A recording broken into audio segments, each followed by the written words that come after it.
Hey fam, this is your friendly neighborhood Wyatt guy with a quick and easy tutorial on how to do Epsilon Delta.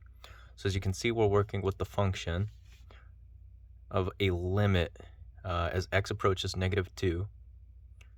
The function f of x being x squared plus 8x plus 17 equals 5. So what we want to do with this is we want to actually break it up into parts. And so we know that the way that this limit is actually set up as an expression is the limit as x approaches a of f of x equals L. Because it's for different functions, we don't actually know what anything is going to be. We have to plug that in. And that's what represents all of this information right here. So, as a result,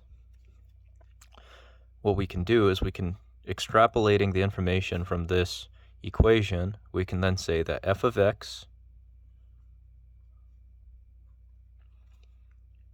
equals x squared plus 8x plus 17.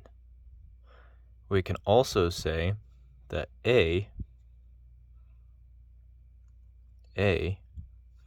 equals -2 and that L equals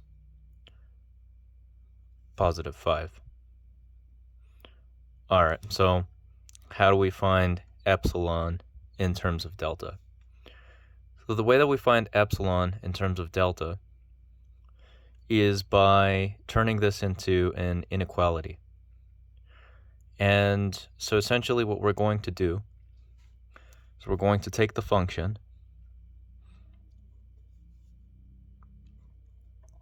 x squared plus 8x plus 17. We're going to move our 5 over, which means that the sign is going to change. -5 is less than epsilon.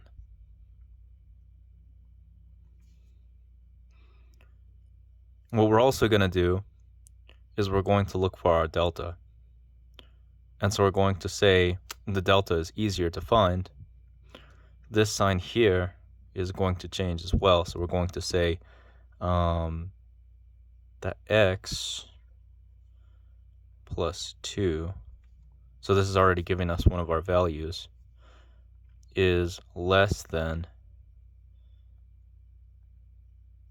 delta. Okay, so let's move on. So now that we've set up this equation, let's go ahead and put these terms together.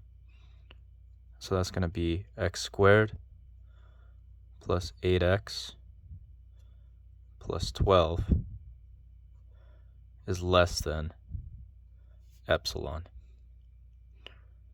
And now let's factor it. So if we factor it, we know we're going to get an x plus 2. That's going to be one of our factors because that's what delta is greater than. So we've got x plus 2, and we've got x plus 6 is less than epsilon, which can be represented instead as this: x plus 2 times by x plus 6 is less than epsilon.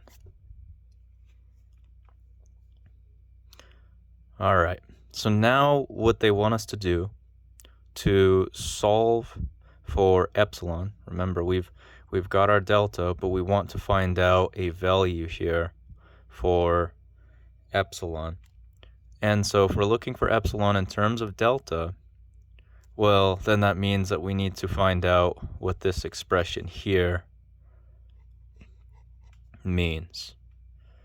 And so what we'll do is we will add an arbitrary value to figure that out. And so in this case, the arbitrary value that we're going to use just happens to be 4.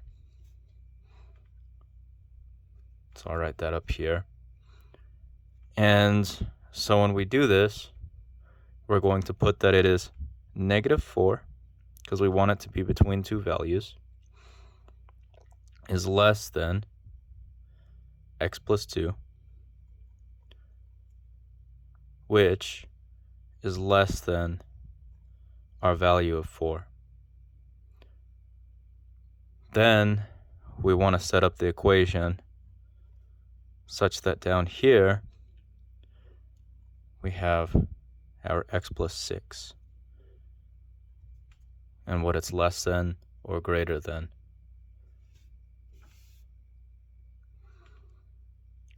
Next step is to look at these two terms here and find out what the difference is.